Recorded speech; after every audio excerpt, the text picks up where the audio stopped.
Hello student, मैं doctor Anil Kumar Jain.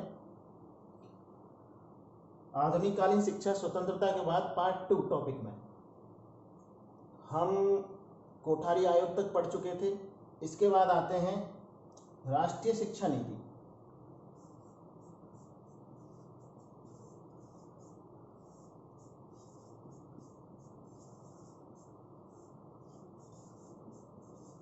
राष्ट्रीय शिक्षा नीति 1968। यह राष्ट्रीय शिक्षा नीति कोठारी आयोग के बाद ही तैयार की गई थी और इसे प्रथम शिक्षा नीति भी कहा जाता है। यह पहली राष्ट्रीय शिक्षा नीति थी।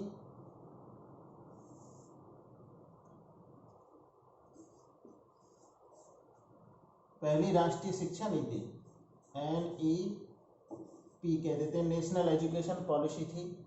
इसमें कुछ बातें रखी गई जैसे कि त्रिभाषा फॉर्मूला,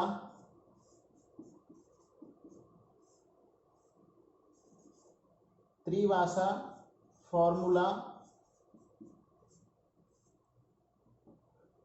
फॉर्मूला लागू किया जाए।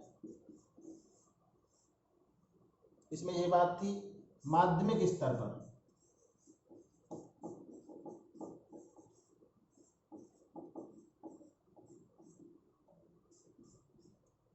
इसके बाद इन्होंने ये कहा कि जो शिक्षा का जो माध्यम होगा या शिक्षा का माध्यम क्षेत्रीय भाषाओं को रखा जाए। ये बात भी इंपॉर्टेंट थी इसमें कि त्रिभाषा फॉर्मूला अपनाया जाए, क्षेत्रीय भाषाओं को शिक्षा का माध्यम बनाया जाए और 10+2+3 को मान्यता दी जाए।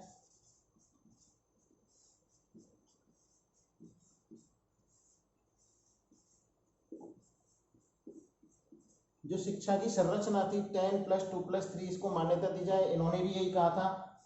और इन्होंने अपनी शिक्षा नीति में ये कहा था कि निःशुल्क व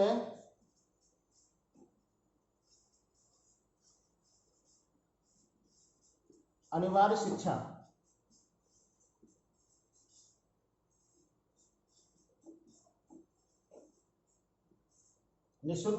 शिक्षा की व्यवस्था होनी चाहिए, ये भी इन्होंने बोला था। इसके बाद इन्होंने ये बोला था कि समान स्कूल पद्धति होनी चाहिए, समान स्कूल पद्धति को अपनाया जाए। और इन्होंने ये बोला था कि जो परीक्षाएं होती हैं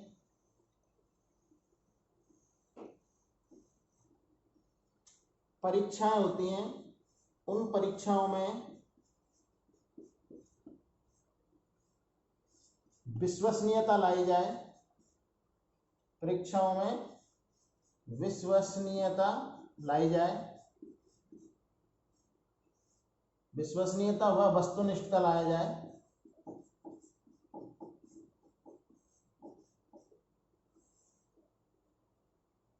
ये बात पर भी इन्होंने बल दिया था। और इन्होंने ये भी कहा था कि जो SUPW समाज उत्पादक एवं उपयोगी कार्य, इसको भी पाठ्यक्रम में शामिल किया जाए।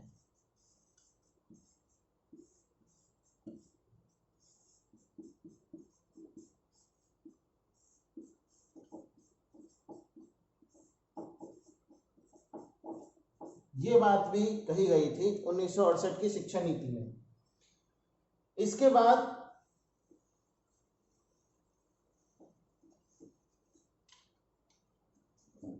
1979 में दोबारा से एक नीति के लिए, शिक्षा नीति के लिए ड्राफ्ट तैयार हुआ।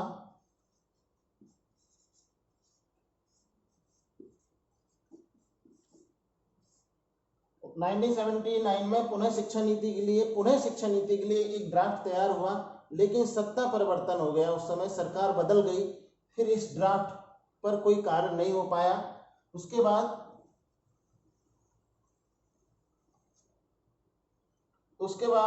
1985 में जो तत्कालीन सरकार थी उस समय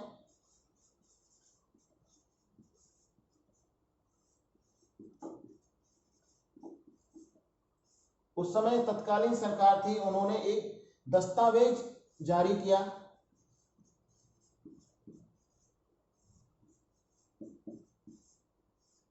एक दस्तावेज जारी किया और उस दस्तावेज का जो नाम था, या हम कह सकते हैं एक दस्तावेज उन्होंने प्रकाशित किया, और उस दस्तावेज का नाम था कि शिक्षा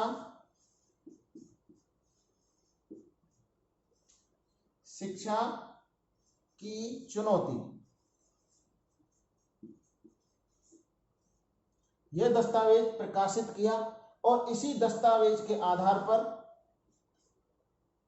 1986 की राष्ट्रीय शिक्षा नीति तैयार हुई।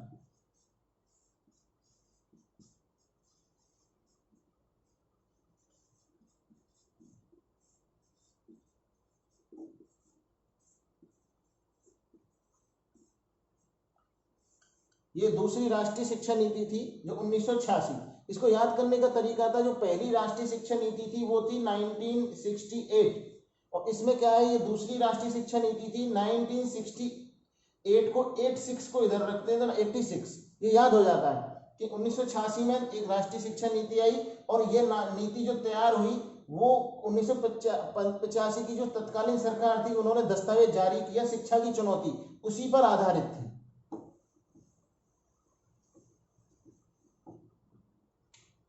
1986 राष्ट्रीय शिक्षा नीति,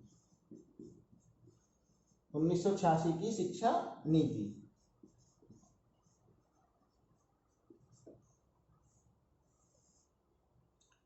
ये इंपॉर्टेंट है, इसमें कई बार पूछा जाता है। इसमें बहुत सारे नए परिवर्तन भी हुए। तो इसमें ये था, पहले तो ये था, इन्होंने भी यही कहा था कि 10+2+3 इसी को अपनाया जाए, इन्होंने भी इस बात पर बल दिया।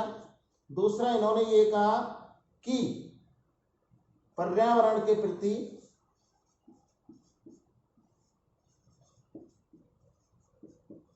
जागरूकता, इस पर ज्यादा इन्होंने बल दिया था कि कहीं ना कहीं हमें अपनी शिक्षा नीति में इन्होंने पर्यावरण को जोड़ा कि पर्यावरण के प्रति कैसे लोगों की जागरूकता बढ़े। इन्होंने एक चीज ये भी जोड़ी कि इन्होंने कार्य अनुभव पर ज्यादा बल दिया।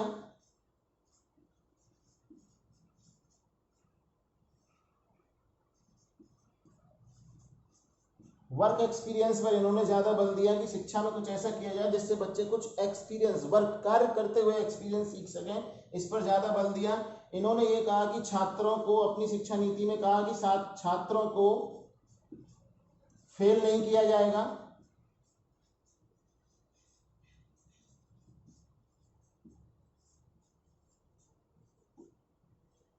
ये बात भी इन्होंने अपनी शिक्षा नीति में कही थी कि राष्ट्रीय शिक्षा नीति में कि छात्रों को फेल नहीं किया जाए। और इसमें ये भी बात थी कि सीमांत वर्ग जो होते थे, सीमांत वर्ग का मतलब जो दूर दराज, पहाड़ी, दुर्गम क्षेत्र पर जो लोग होते थे, उन सीमांत वर्ग के लिए भी विद्यालय खोले जाएं।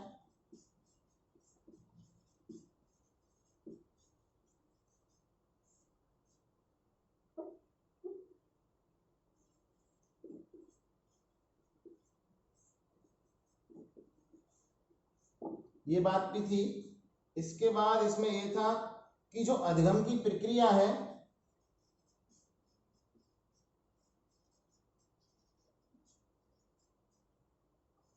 जो कक्षा में अधिगम प्रक्रिया वो मूल्यों पर आधारित हो।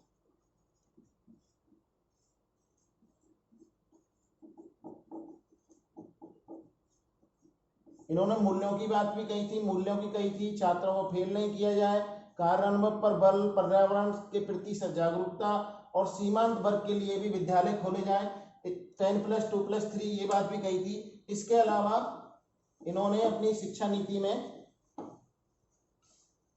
और भी सुझाव रखे कि जैसे कि एक्टिविटी बेस्ड लर्निंग पर बल दिया जाए,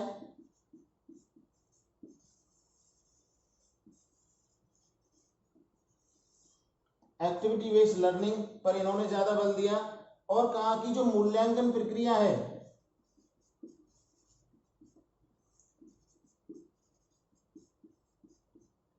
मूल्यांकन प्रक्रिया के तहत इन्होंने कहा कि ग्रेड दिए जाएं।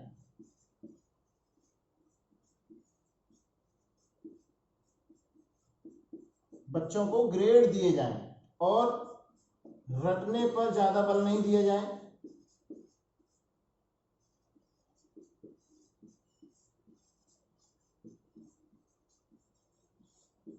रटने पर ज्यादा बल नहीं दिया जाए। और एक बात और कही थी इन्होंने कि जो शिक्षा है वो बाल केंद्रित होनी चाहिए।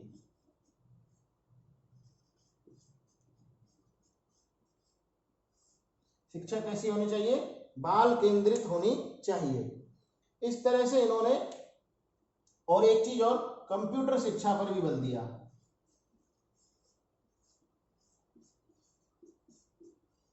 कि पाठ्यक्रम में बच्चों को कंप्यूटर भी सिखाया जाए। ये राष्ट्रीय शिक्षा नीति में इतने सारे पॉइंट थे जो कि काफी इंपॉर्टेंट थे। 1986 शिक्षा नीति इंपॉर्टेंट होती है, ध्यान रखना। इसके बाद हम आगे बढ़ते हैं कि स्वतंत्रता के बाद बहुत सारी चीजें हुई, बहुत सारी नीतियां, बहुत सारे सुझाव, बहुत सारी समितियां बनी। इसमें आगे आते हैं अपना ऑपरेशन ब्लैक बोर्ड।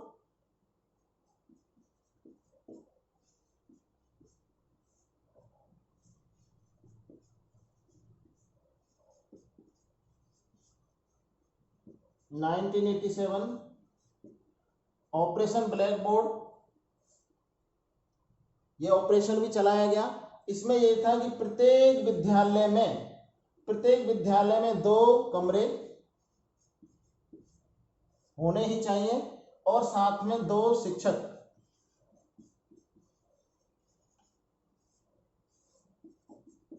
प्राथमिक स्तर पर शुरुआत में ये कहा गया कि प्राथमिक स्तर पर प्रत्येक विद्यालय में 2 कमरे और 2 शिक्षक होने चाहिए और इन शिक्षकों में भी एक कौन होने चाहिए? महिला शिक्षक।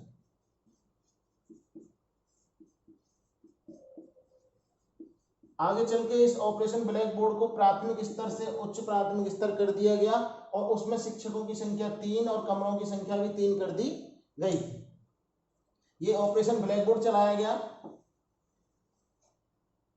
इसके बाद NIOS की स्थापना भी हुई। NIOS की स्थापना 1989, national institute of open schooling.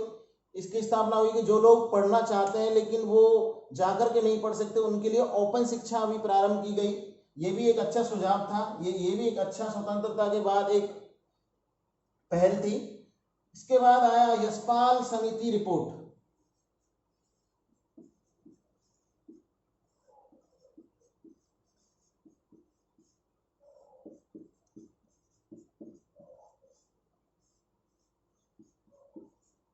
Yashpal समिति रिपोर्ट आई।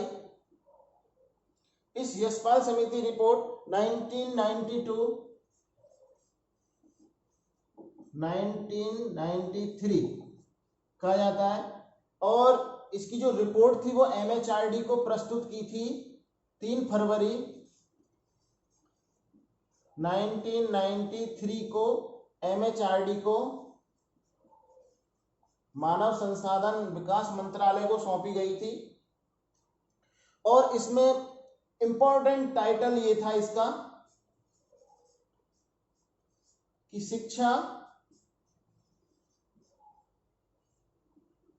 बिना बोझ के।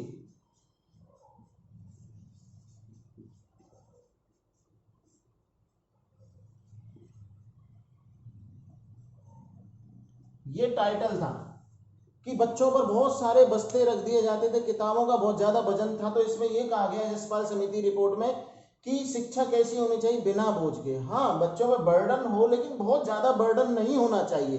ये हम कह सकते हैं कि एजुकेशन विदाउट बर्डन, ये इनका टाइटल था। और NCF नेशनल करिकुलम फ्रेमवर्क, इसी को टाइटल को ध्यान में रखते हुए नेशनल करिकुलम फ्रेमवर्क 2005 बनाया गया, तैयार किया गया। और वो भी किसकी अध्यक्षता में तैयार किया गया? यशपाल, प्रोफेसर यशपाल की अध्यक्षता में ही तैयार किया गया। प्रोफेसर यशपाल की अध्यक्षता में ही आगे चल के NCF 2005 तैयार किया गया। ध्यान रखना यशपाल समिति में कि शिक्षा कैसी होनी चाहिए, बिना बोझ के। ये बहुत सारे सुझाव, बहुत सारे नीतियां, पॉलिसियां, कमीशन, ऑपरेशंस तैयार किए गए। इसके अलावा बहुत सारी योजनाएं भी आई। योजनाओं में जैसे कि KGVV, कस्तूरबा गांधी बालिका विद्यालय योजना 2004 से पूरे देश में लागू हुई। इसके बाद आया एक प्रोग्राम आया मिड डे मील,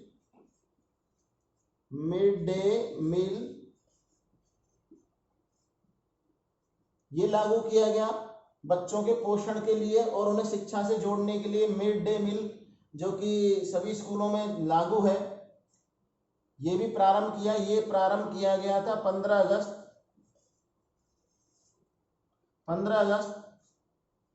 1995 से ये हुआ। इसके बाद आया अपना और योजनाओं के तहत बहुत सारी योजनाएं आई। इन योजनाओं में और योजना थी जनशाला कार्यक्रम,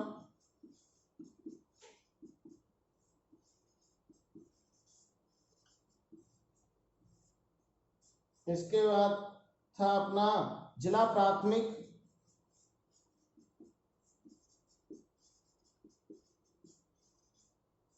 शिक्षा कार्यक्रम,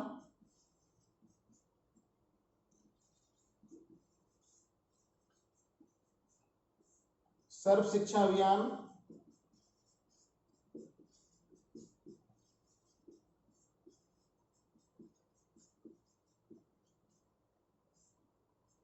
शिक्षा अभियान, मौलाना आजाद एजुकेशन फाउंडेशन और बहुत सारे भी प्रोग्राम, योजनाएं चलाई गई। और अभी भी वर्तमान में भी नई राष्ट्रीय शिक्षा नीति और उस पर भी काम चल रहा है। इस तरह से स्वतंत्रता के बाद भी आधुनिक कालीन शिक्षा के लिए बहुत सारे प्रयास किए गए हैं। ये मैंने थोड़ा शॉर्ट में बताया क्योंकि अपने सिलेबस में शॉर्ट में ही था। इसको डिटेल में हम दूसरे करिकुलम में पढ़ते हैं। तो दोस्तों आज इतना ही, ये टॉपिक आज का हमारा खत्म हुआ। फिर मिलते हैं एक नए टॉपिक के साथ। नमस्कार।